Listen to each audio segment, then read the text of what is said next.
Hey everyone, welcome back to our channel.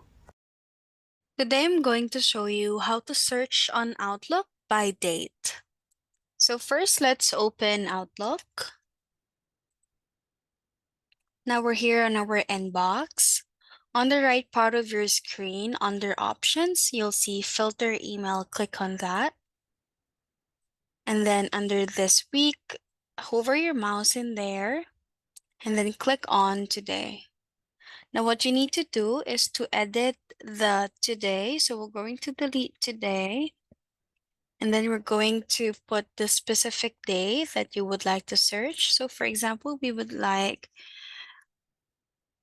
so put on the day first and then dash, let's say December.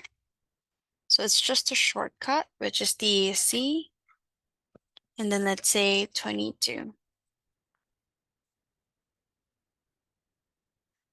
And then as you can see in here, all of those emails that we have received on that date will show up on our Outlook.